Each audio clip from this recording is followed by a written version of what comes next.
Alright, so yet again we have another qualifying session with rain. Hasn't been that long ago, but we do have our updated ratings for the race weekend. Rating updating to 73 as we're coming around the final corner, putting the power down as much as possible. 159.973 is good enough for P1 by at least, I think it was like a half second or so, I don't quite know.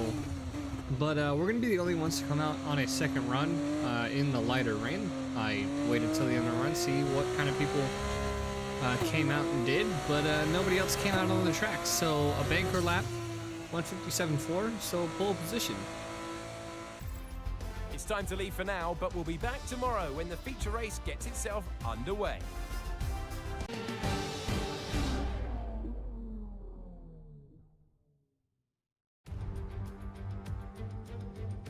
So today, the sprint race, no pit stops, just full-on pace. It's all about speed, daring, and sheer driving skill. What, I wonder, is in store for us today?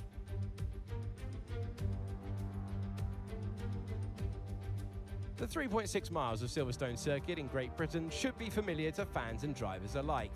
Built on the site of a World War II airbase, the track features 18 corners and some good opportunities to overtake at the end of 2 DRS zones, located on the Wellington and Hangar Straights. It's Formula 2, it is the sprint race. I'm Alex Jakes, Alex Brundle is alongside me. Now Alex, there's no mandatory stop in the rules, but this is Formula 2. Anything could happen. Well, there were plumes of dust coming off the cars at the beginning of free practice, so not a lot really. Quali's on the other compound of tyre usually, so for the sprint race, you kind of finger in the air, figuring it out.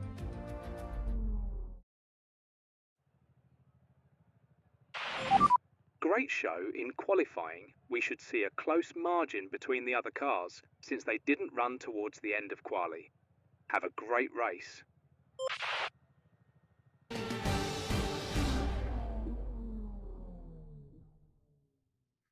Alright, so here we are on the grid, P10 for the grid start. 5 red lights are on, and we are off to an okay start. The sport chair next to us, the Ruvla ahead, Leclerc, Martins, Hauger, Maini, Fittipaldi, Benavides, and Novalak for the start. We have Crawford there behind us as we're trying to see where we can fit. Thought about going to the outside there for turn 2, but not quite yet. Maloney trying to make a position up on us for P10, but we're going to go ahead and hold side by side through these first few corners actually for sector 1 before this first DRS straight. Still holding on to P10. That's Hauger and Porcher still side by side ahead. We're going to be filing in behind them with their toe, but we're going to go ahead and take it easy here.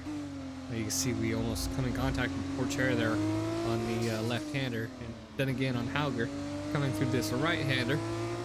But just trying to get our footing down with the hard tires, trying to get the temperature into them as we're coming back through. I believe this is the Hangar Straight. I'm not quite sure where, what's where on this track, but I know we're coming through Magnussen Beckett's here coming up as pretty high pace, and I look ahead, Novalak and Benavides separated by 1.1. Benavides Fittipaldi, that is. So we're coming through Magnussen Beckett's to the last DRS straight, coming up pretty well behind Hauger in the toe. We're gonna see what kind of move we can do, but we're not gonna be able to make one quite yet. So we're coming around to this very vital right-hander braking point just before the 50-meter marker, and you can't put too much power down, otherwise you are sending yourself in the gravel and grass there on the left. Make a dive bomb on Hauger on the second to last corner or so. I'm not quite sure the numbers. It's been a minute since I've looked at this track, as we're P9 at the end of the first lap, so not too bad. So we're about 7/10 back behind Porcher. Moving on to the end of lap 2, coming through sector 3. We're still about 4/10 back behind Porcher. We're gonna brake late on this corner and put the power down as early as possible as we get right up into the gearbox of Hauger. Looking to see what we can do as there's a lockup from Maini up ahead, losing 2 positions, and we're able to capitalize on that slower pace from the other cars. Moving on to the inside of Porcher, taking up P8 on lap 2 for this sprint race. Next up is Darula, who's about a second ahead, but we were able to catch up to him after the first straight, and I believe that is Benavides up ahead with the lockup. and slowing up all the cars. So we're able to make a move on the outside. This long right-hander of Deruvula. So that's P7. On lap 3 for this sprint on these hard tires, we're really pushing this car. We dropped the front and rear wings down for the higher speed compared to the last race. And it seems to be working in our favor as of right now on these hard tires. Letting off, I know that first right-hander could have gone flat out, but I didn't want to push the car too much. Gaining a position on Victor Martins, our fellow Alpine Academy driver, up into P6 here on lap 6, coming through these left-handers. That's about 0.78 behind Miney at the time of coming down the straight. And we're over halfway done with the race. So P6 to P5, Benavides has a puncture. You remember we had a puncture, the driver had a puncture in Austria last time around. And that's going to be a free position up into P5 as we're getting ready to come into the pits here in a few laps. Cordial also dropping down to P17 against Fessy there in the backfield as I'm watching Benavides drop farther down as they go into the pits for the new set of tires that they're going on. But we still have some work to do trying to catch up to P4. This time around it's Leclerc on the back half of the track coming through to Sector 3, start of Sector 3. Once again, brake late before we get to Maggots and Beggots. Put the power down as early as possible. Try to keep as much speed in this car as possible as we're coming through the S's. Letting off the gas, and finally hitting the brakes before we get to this DRS straight. 3/10, within 3/10 is the gap. As we hit DRS, myself and Leclerc have DRS. Miney does not. That is a 4.4 second gap between P3 and P2. So we're gonna let them go ahead and get side by side. I'm gonna file in behind Leclerc, see if we can push him out of the way. A little bit of a scrape there. See the back end coming out, and we're gonna file in behind Miney and push him forward. And side by side with Leclerc out of the last few corners. That's gonna be an easy P4 as we're moving on to lap 9. And we have Miney ahead of us to try to get on the podium. So the back half of the track, here still on lap 10, we're gonna do the same tactic. We're gonna brake late, make sure we're braking enough not to go into the back of their car. We don't want to ruin our front wing, as we're gonna wait for the last DRS straight to make a move. As long as we stay within the toe, within at least 3 to 2/10 of a gap, as we are right now, we can make this move and hold on to this position for a podium finish. So we're gonna be making that move on the left side of Miney for P3. As of right now, that's Novalak, Fittipaldi, and myself. Miney back in P4. We're gonna defend our position for our P3 finish here for the sprint race.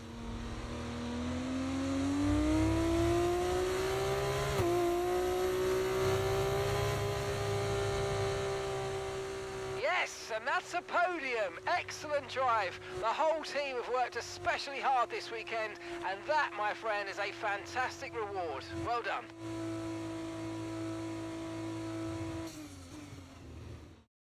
Brilliant stuff from Carlin today. What a superb victory. Feisty young drivers reverse the grid and send them with no pit stops. There's always going to be a bit of chaos, Jakesy, but they dealt with it really well.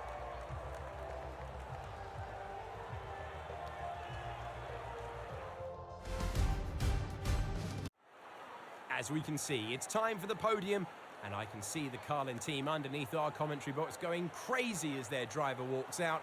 It was a great win, and it means a great deal to this team.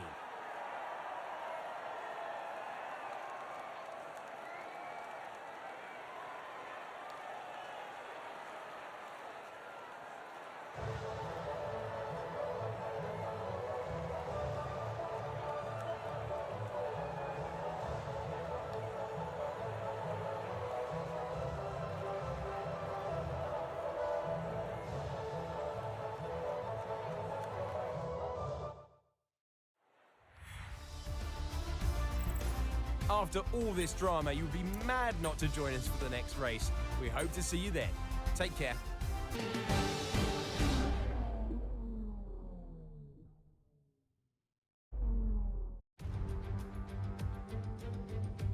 And hello to everyone joining us here in Silverstone this weekend as the drivers make their final preparations for today's race. The grid is forming up and we're getting ready for what promises to be a real spectacle. 5 miles out from Tosa, this icon of British motorsport heritage comprises 18 corners over 3.6 miles of circuit. Silverstone has been through several changes over its lifetime, with the start line now leading into Abbey, a fast right-hander for turn 1. But still there, of course, is the circuit's most famous and iconic sequence of corners, starting at Maggots, turn 10. Well then, after an exciting session yesterday, let's take a look at how the cars line up. Johnson lines up on pole position, and starting alongside in P2 is Teo Pourchaire. Looking down the rest of the grid, we have De Reuveler, Leclerc, Victor Martins, Hauger, Fittipaldi, Miney, Benavides, Clermont Novelak, Crawford, Maloney, Ayumu Awasa, Ralph Boschong, Correa, Nissani, Cordial, and Richard Verschoor. Vesti, Hadjar, Behrman, and Roman Stanek completes the grid. Now it's almost time to lights out, so let's get down to the track. It is the Formula 2 race. It is time to introduce you to Alex Brundle. I'm Alex Jakes, and we've got changeable weather out there today. That's making for some nervous team personnel down in the paddock, down in the pit lane. Well, uncertainty is what strategy's all about, but it absolves the teams from the responsibility of running both compounds of tyre. They might have to use that wet tyre, of course, and then the question is, where do those crossovers lie between the wet and dry conditions?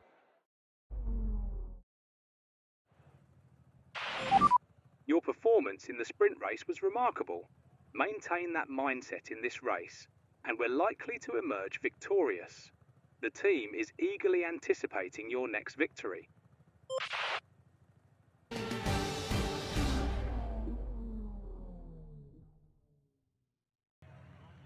The formation lap gets underway for this, the Formula 2 race, and every driver will be looking to settle in for the race ahead, making sure the car is ready for battle once the lights go out.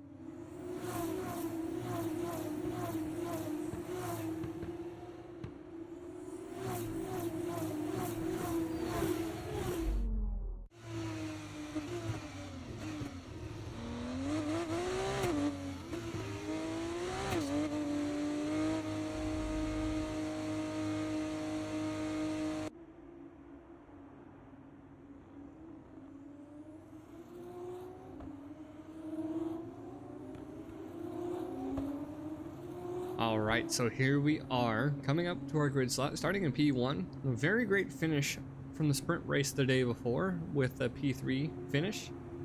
But we're going to go ahead and see what we can do with our pace that we had yesterday in today's race. We didn't change the wings like we did for the sprint race, and we can't change the fuel. So, myself and Pourchaire on the front row, 5 red lights are on, and we are off. That's going to be Pourchaire onto a better start.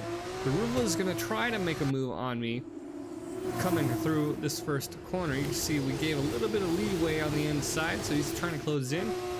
As Sector 1 in Silverstone has never been my strong suit, especially towards the race starts. So you see we're going wide on the apex there, giving De Reuveler an opportunity to try to close in. But that's just going to make Pourchaire have a little bit more gap on us as we start out this race. So coming out at the end of the first DRS zone, De Reuveler not quite enough to make a move. Very bad camera angle here, by the way. I wish they would swap that out sooner. Or I should have swapped my camera sooner. But we're starting Sector 2 on the back end of the track, getting more towards the high-speed portions of the track here. Trying to close that gap on Pourchaire. You can see it was 0.35 there for a moment as we're coming around this right-hander. Little bit over the edge. We're going to get our first track limits warning. No big deal. We have 2 more to go throughout this entire race before we have to deal with any kind of penalties. And you can see the front wings being a little bit lower, kind of affecting us there on the soft tires because it's much quicker to control this car. 7/10 is the gap between myself and Pourchaire already, as we're coming towards the end of lap 1. De Reuveler trying to make a move on the inside. Can he make that move? Not quite yet. He's still about 0.2 back. He had to give way because we had the inside line for this next turn. He's gonna have to come back and try again, but Daruvula loses that position against Martins. So both ART cars in the top 3, aside from myself. I'm the only person splitting them, and Martins shortly after, here on lap 3 of the first DRS zone, is gonna try to make a move on me on the right side. No, this is actually sector 3, sorry. So he's gonna make a move on me in sector 3. A little bit of a scrape there, pushing my bumper against his. And we're currently sitting P3, so this is not good. This is not a good situation for us. Side by side, trying to take that position back. We push him a little wide. That's going to be our fault. We don't get a warning for it. They don't get a track limits warning for it because it's just racing. So we don't let off the gas early enough to let Martins hold that position against us. So we're currently still going side by side through sector 1 here on lap 4 of the main race. And he's finally going to have to give way, but in turn, that increases the gap between myself and Porcher. So Martins has been doing Porcher a favor and increasing that gap for our pit stops. Moving on to lap 4, Martins is still in our tow. He's going to try to make a move on us, and he's going to be able to easily, you can see that little bit of train of cars behind us of Daruvula, Leclerc, and Hauger. Giving way to Martins, and realizing that if this is going to be the entire race where I get overtaken during the straights with DRS, even though I have a lower wing setup, I'm going to have to play the long game and see what we can do. Lap 6 now, coming in behind Martins, I believe. No, it's going to be Porcher. Myself, Porcher, myself, and Daruvula, Benavides, Leclerc, all these other drivers coming into the first iteration of pit stops here on lap 7. And that's going to be a bad launch for us. Another situation where we messed up the clutch release and the throttle release. So, unfortunately, we lost a little bit of time to Porcher ahead, but thankfully we didn't lose a position in the pit. So currently P13 coming out of the pits, as we still have the other half of the field to go in, and we still have another driver who went in early. So I don't quite remember who it is at the time. But we're coming around the end of lap 7 to see what we can do. You can see Martins, Daruvula coming into the pits. All the people in the top 11 are the ones who are coming into the pits, and they're swapping between coming in and coming out. So, rounding the final corner, somewhat behind Porcher still, as we're coming up the grid, trying to see if we can make that gap on Martins. You see Martins coming out next to his teammate of Porcher. They're going to be side by side into turn 1. And our momentum is going to carry us right into the toe of these two ART drivers. Martins has the gap closed on Porcher, but I didn't get the gap closed in time for Martins, so he gets the DRS. I don't. And we're going to have to wait for another attempt, but I decide that we're just going to go ahead and sit behind them for a bunch of laps and take care of our tires for the end of the race. So let's go ahead and get to the F1 commentators and see what they have to say about today's race. It has been an action-packed weekend here in Silverstone. So many things going on. Teams fighting for championships, driver market moves coming about from teams here and there for next season. And we also have some tyre testing for next season during the week. Staying in Silverstone for the tyre compound testing is beneficial. It provides insight into the car's potential reactions and allows teams to make precise adjustments to next year's cars, ensuring they maximize the performance of the tyres effectively. Speaking of performance, we're on board with Johnson as he trails behind both drivers from ART. These drivers are at the top of the leaderboards, competing for both driver and constructor standings. Johnson actually put in an extra lap at the end of qualifying to see how much more he could get out of those wet tyres on a drying track when no one else went on for a second run. That showed that he was eager to see how much he could push the car this weekend. ART has been pushing as well.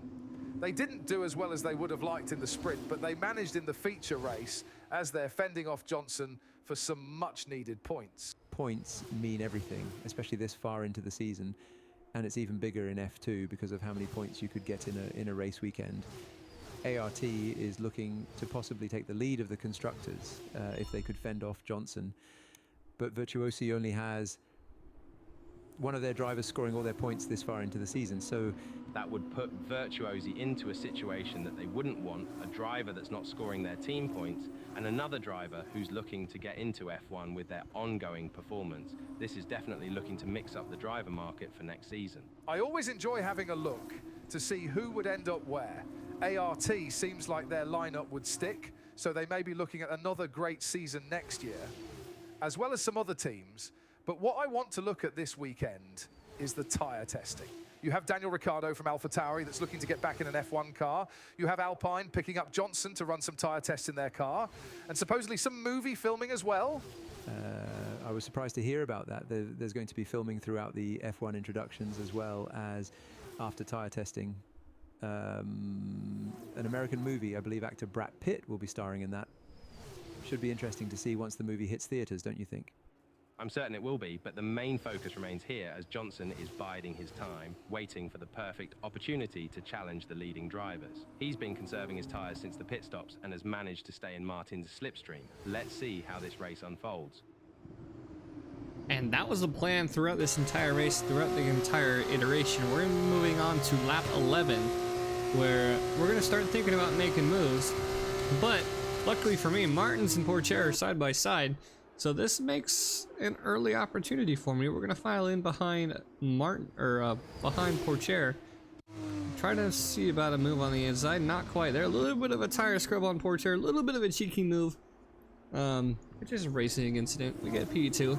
Nothing to worry about. We still have to deal with the DRS through sectors 1 and 3 as we're moving on to that actual straight. So lap 12, sector 3, we make a move on Martins, side by side coming into this right hand corner, and we're gonna have to try to hold on to it. So we're not quite done yet. We're still ahead of Martins and Pourchaire. Pourchaire doesn't seem to have the pace right now with these hard tires, but Martins does seem to have that pace still because he was behind his teammate as well. So we're fighting Martins basically for the win. So two Americans, two separate teams trying to fight for this win.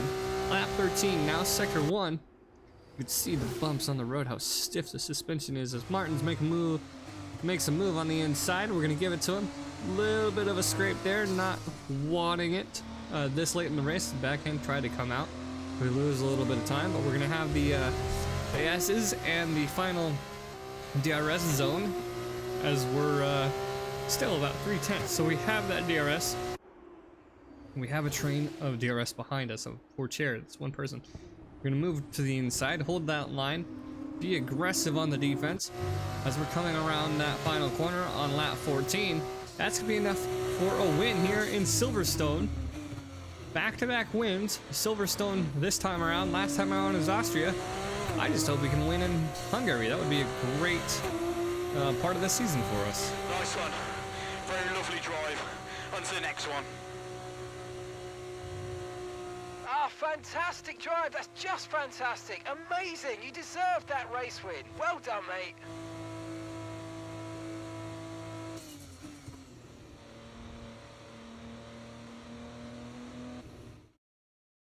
So another fantastic victory for Virtuosi. Well, it's the team's local track, and you'd think that'd give them a little bit of an advantage, but they put on a show for the fans out there today who will be checking in on their progress.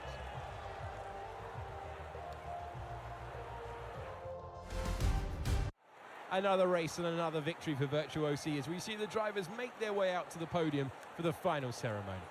Superb racing out there today and a well-deserved win.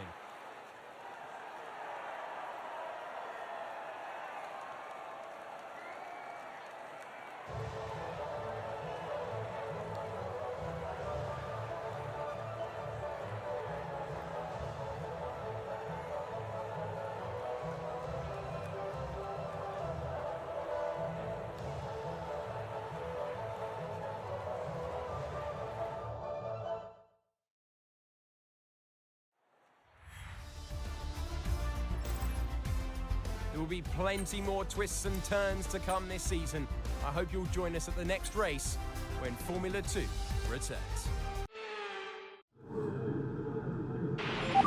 Alright, we've gone through the hard and medium compounds for testing. You should be up to speed enough to test out a set of softs. Just like before, we'll be analysing the data the entire time you're out there, so don't hesitate to push the car to its limits.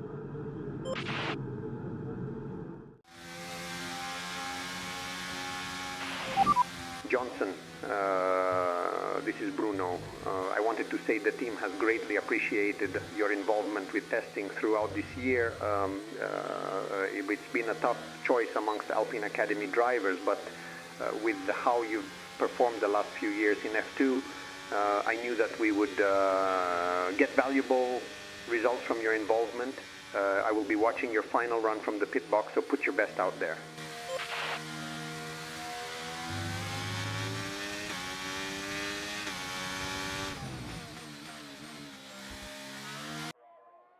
Well, Nat, can you believe we're already in Silverstone? Pretty exciting weekend as we're now on to tyre testing.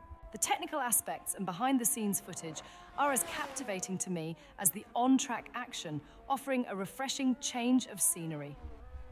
The tyre testing we've observed hints at potential alterations to the F1 lineup in 2024. I'm focusing on Johnson, the current F2 driver for Virtuosi. He's been driving the Alpine today, as he has previously this season in Miami. Considering his performance, where do you think he will be next season?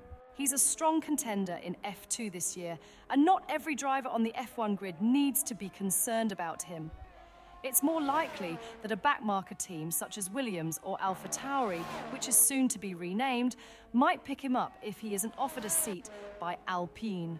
Absorbing all that information is quite something. I'd like to think that with his current performance in F2, he might have a chance at joining a midfield team. Will, what are your thoughts on this possibility? I'd like to think that at this point in the season, several teams might be in talks with him behind closed doors. It's highly probable that he will be on the F1 grid next season. This is all food for thought, and it's getting me excited for something that is still so far away. I can't wait to hear that news coming from Alpine near the end of this season. Let's enjoy the rest of this week here in Silverstone before heading off to Hungary.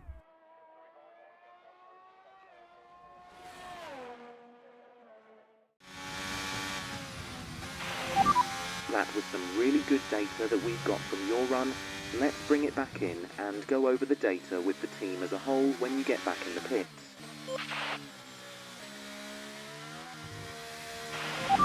Great run there.